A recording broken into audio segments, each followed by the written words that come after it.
ఇంగ్లాండ్తో జరిగిన తొలి టెస్ట్ మ్యాచ్లో భారత బ్యాటర్లు 5 సెంచరీలు చేసినప్పటికీ ఓడిపోవడంతో తీవ్ర నిరాశలో ఉన్న టీమిండియా రెండవ టెస్ట్ మ్యాచ్కు సిద్ధమవుతుంది. జూన్ 2 బుధవారం నుండి బర్మింగ్హామ్లోని ఎడ్జ్బాస్టన్ వేదికగా ఈ మ్యాచ్ ప్రారంభం కాబోతుంది.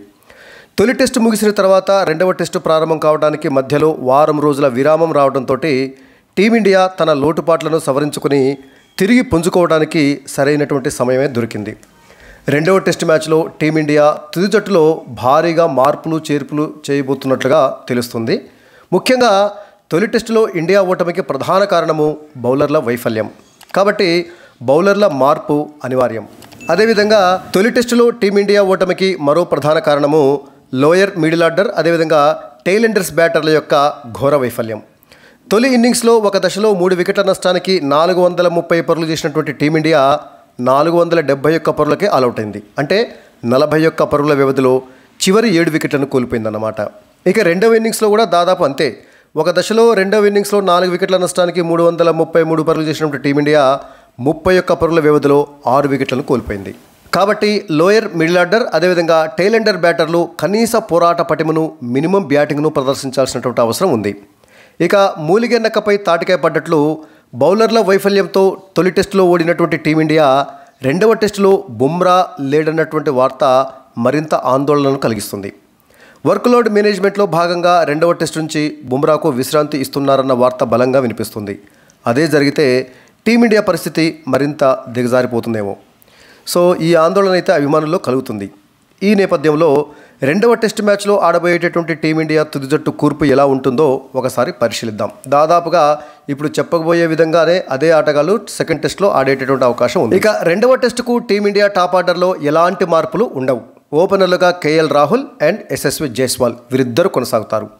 తొలి టెస్టులో తొలి ఇన్నింగ్స్లో జైస్వాల్ సెంచరీతోటి చెలరేగితే రెండవ ఇన్నింగ్స్లో కేఎల్ రాహుల్ కీలకమైనటువంటి సమయంలో అద్భుతమైనటువంటి సెంచరీతోటి ఆదుకున్నాడు. కాబట్టి ఓపెనర్లుగా యశస్వి జైస్వాల్ అండ్ కేఎల్ రాహుల్ వీరిద్దరూ కొనసాగుతారు. వారి స్థానాలకు ఎలాంటి ఢోకా లేదు. ఇక మూడవ స్థానంలో సాయి సుదర్శన్కు మరోసారి అవకాశం ఇస్తారు. ఎందుకంటే తన డెబ్యూ టెస్టులో తొలి ఇన్నింగ్స్లో డకౌట్ అయినప్పటికీ రెండవ ఇన్నింగ్స్లో 30 పరుగులతోటి కాస్తలో కాస్త రాణించాడు సాయి సుదర్శన్. అతనికి ప్రత్యామ్నాయంగా అభిమన్యు ఈశ్వరన్ ఉన్నప్పటికీ సాయి సుదర్శన్కు మరో అవకాశం ఖచ్చితంగా ఇస్తారని చెప్పాలి. ఇక 4వ స్థానంలో కెప్టెన్ శుభ్మన్ గిల్ వస్తాడు. కెప్టెన్గా తొలి టెస్టులోనే తొలి ఇన్నింగ్స్లోనే అద్భుతమైనటువంటి సెంచరీతోటి అలరించినటువంటి గిల్ రెండవ ఇన్నింగ్స్లో 8 పరుగులు మాత్రమే చేశాడు. ఇక ఇప్పుడు జరగబోయేటటువంటి రెండవ టెస్టులో కూడా మరింత బాధ్యతాయుతంగా ఆడాల్సినటువంటి అవసరం గిల్ పైన ఉంది. ఎందుకంటే ఇప్పుడు అతను కెప్టెన్ కూడా. ఇక 5వ స్థానంలో వైస్ కెప్టెన్ రిషబ్ పంత్ వస్తాడు. తొలి టెస్టు 2 ఇన్నింగ్స్లలోనూ అద్భుత సెంచరీలతోటి చెలరేగినప్పటికీ టీమిండియా ఓడిపోవటము దురదృష్టకరం. పంత్ సెంచరీ చేసినప్పుడల్లా టీమిండియా ఓడిపోతుంది అనేటటువంటి అపప్రద ఈ మధ్య వినపడుతుంది. అది నిజంగా దురదృష్టమే.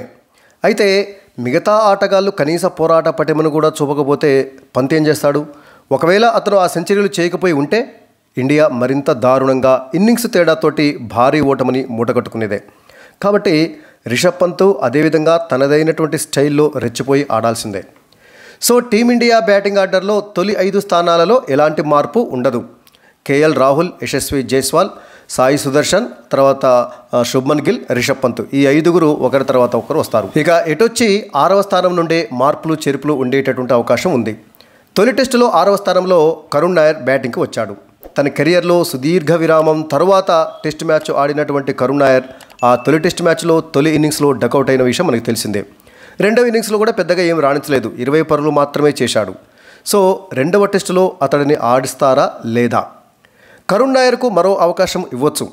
ఎందుకంటే దేశవాళీ టోర్నీలలో టన్నుల కొద్దీ పరుగులు చేసి తన ప్రతిభను నిరూపించుకొని సెలెక్టర్ల దృష్టిలో పడి వాళ్ళని మెప్పించి మళ్ళీ టెస్ట్ టీంలోకి వచ్చాడు కరుణ్ నాయర్. కాబట్టి అతడికి మరో అవకాశం ఇచ్చేటటువంటి అవకాశం ఎక్కువగా ఉంది. ఒకవేళ రెండవ టెస్ట్ మ్యాచ్లో కూడా కరుణ్ నాయర్ విఫలమైతే అప్పుడు మూడవ టెస్టుకి అతన్ని పక్కన పెట్టేటువంటి అవకాశం ఉంది. కాబట్టి ప్రస్తుతానికైతే కరుణ్ నాయర్ రెండవ టెస్టులో ఆడే అవకాశాలే ఎక్కువగా ఉన్నాయి. ఇక 7వ స్థానంలో వచ్చినటువంటి శార్దుల్ ఠాకూర్ ఆల్రౌండర్ కోటాలో తొలి టెస్టులో ఆడినటువంటి శార్దుల్ ఆల్రౌండర్ అంటే అన్నింట్లలోనూ 0 అనేటటువంటి విధంగా దారుణంగా విఫలమయ్యాడు. అటు బ్యాటింగ్లోనూ ఇటు బౌలింగ్లోనూ ఏమాత్రం ప్రభావం చూపించలేకపోయాడు శార్దుల్ ఠాకూర్. తొలి టెస్టు తొలి ఇన్నింగ్స్లో 1 పరుగే చేస్తే రెండవ ఇన్నింగ్స్లో కేవలం 4 పరుగులు మాత్రమే చేసినటువంటి శార్దుల్ ఠాకూర్ బౌలింగ్లో కూడా దాదాపు అంతే దారుణంగా విఫలమయ్యాడు. తొలి ఇన్నింగ్స్లో 6 ఓవర్లు మాత్రమే బౌలింగ్ చేసినటువంటి శార్దుల్ ఠాకూర్ 28 పరుగులు ఇచ్చి ఒక్క వికెట్ కూడా తీయలేకపోగా, ఇక రెండవ ఇన్నింగ్స్లో 10 ఓవర్లు మాత్రమే బౌలింగ్ చేసి చివర్లో 2 వికెట్లు తీశాడు. మొత్తం మీద అతను 16 ఓవర్లు మాత్రమే బౌలింగ్ చేశాడు. అంటే ఒక పార్ట్ టైం బౌలర్గా మాత్రమే అతని పాత్ర పరిమితమైంది. ఇక బ్యాటింగ్లో అయితే మరీ ఘోరం. కేవలము 1 పరుగు, ఆ తర్వాత 4 పరుగులు, ఇలా ఉంది అతని యొక్క ప్రదర్శన. కాబట్టి రెండవ టెస్టులో శార్దుల్ ఠాకూర్ స్థానంలో తెలుగు కుర్రాడు నితీష్ కుమార్ రెడ్డి ఆడేటటువంటి అవకాశాలు పుష్కలంగా ఉన్నాయి. ఎందుకంటే నితీష్ కుమార్ రెడ్డి ఆస్ట్రేలియా పర్యటనలో అద్భుతంగా రాణించిన విషయం మనకు తెలిసిందే. అఫ్కోర్స్ మిగతా వాళ్ళతో పోలిస్తే అతని యొక్క ప్రదర్శన బాగుంది. అటు బౌలింగ్లో ఉపయుక్తకరమైనటువంటి బౌలర్గా ఉంటాడు. ఇక అతడు పర్ఫెక్ట్ బ్యాటర్. సో అతడు బ్యాటింగ్ ఆల్రౌండర్. ఇప్పుడు ఈ ఫస్ట్ టెస్ట్లో శార్దుల్ ఠాకూర్ వేసినటువంటి ఆ 14 ఓవర్లు 16 ఓవర్లు అనేది ఈజీగా మరి మన నితీష్ కుమార్ రెడ్డి వేయగలడు. అదేవిధంగా శార్దుల్ ఠాకూర్తో పోలిస్తే మంచి బ్యాటర్. కాబట్టి ఈ శార్దుల్ ఠాకూర్ స్థానంలో నితీష్ కుమార్ రెడ్డికి రెండవ టెస్టులో ఛాన్స్ ఉండేటువంటి అవకాశం ఉంది. ఇక 8వ స్థానంలో మరో ఆల్రౌండర్ రవీంద్ర జడేజా స్థానం కూడా కాస్త డౌటే. తొలి ఇన్నింగ్స్లో 11 పరుగులు చేసినటువంటి జడేజా రెండవ ఇన్నింగ్స్లో 25 పరుగులతోటి నాట్అవుట్గా ఉండి పర్వాలేదనిపించాడు. అయితే బౌలింగ్లో మాత్రము 2 ఇన్నింగ్స్లో కలిపి 47 ఓవర్లు బౌలింగ్ వేసినప్పటికీ ఒకే 1 వికెట్ తీసుకున్నాడు రవీంద్ర జడేజా. అంటే బౌలింగ్లో దారుణంగా విఫలమయ్యాడు. తొలి టెస్ట్ మ్యాచ్లో మన ఓటమికి బౌలింగే ప్రధాన కారణం. కాబట్టి మంచి బౌలర్, మంచి స్పిన్నర్ కావాలనుకుంటే మాత్రము రవీంద్ర జడేజా స్థానంలో కుల్దీప్ యాదవ్ను తీసుకునేటటువంటి ఆలోచన టీమిండియా మేనేజ్మెంట్ చేస్తున్నట్లుగా తెలుస్తుంది.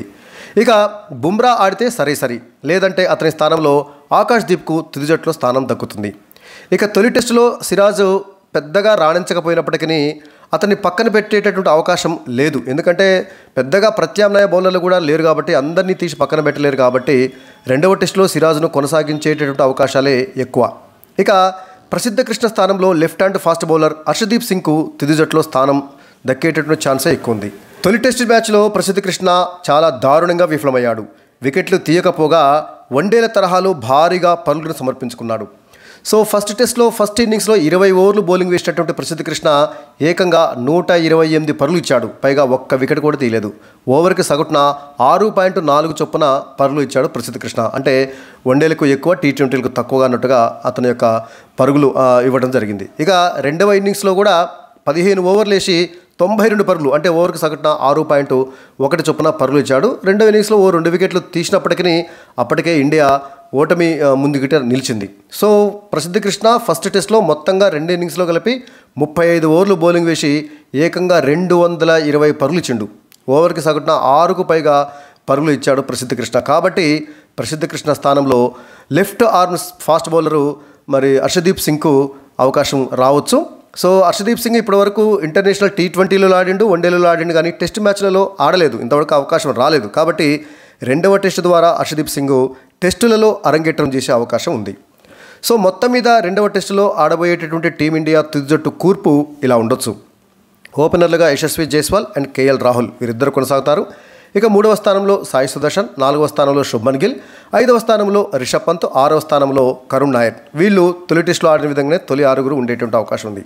ఇక 7వ స్థానంలో శార్దుల్ ఠాకూర్ స్థానంలో నితీష్ కుమార్ రెడ్డి, 8వ స్థానంలో జడేజాకు బదులుగా కుల్దీప్ యాదవ్ రావచ్చు. జడేజా వద్దనుకుంటే కుల్దీప్ యాదవే వస్తాడు. జడేజా ఆల్రౌండర్ కోటాలో ఉన్నాడు, కానీ ఫస్ట్ టెస్ట్లో పెద్దగా బౌలింగ్లో ప్రభావం చూపలేదు. కాబట్టి బౌలింగ్ దళాన్ని బాగా పటిష్టం చేసుకోవాలనుకుంటే మాత్రము జడేజా స్థానంలో కుల్దీప్ యాదవ్కు అవకాశం ఉంటుంది. ఇక 9వ స్థానంలో ఒకవేళ బుమ్రా ఆడితే ఓకే, బుమ్రా ఆడకపోతే మాత్రము ఆకాష్దీప్కు ఛాన్స్ ఇవ్వచ్చు. 10వ స్థానంలో సిరాజ్ కొనసాగుతాడు. ఇక 11వ స్థానంలో హర్షదీప్ సింగ్ వస్తాడు ప్రసిద్ధ కృష్ణ స్థానంలో. ఇది రెండవ టెస్ట్ మ్యాచ్లో ఇండియా ఆడబోయేటటువంటి తుది జట్టు అంచనా.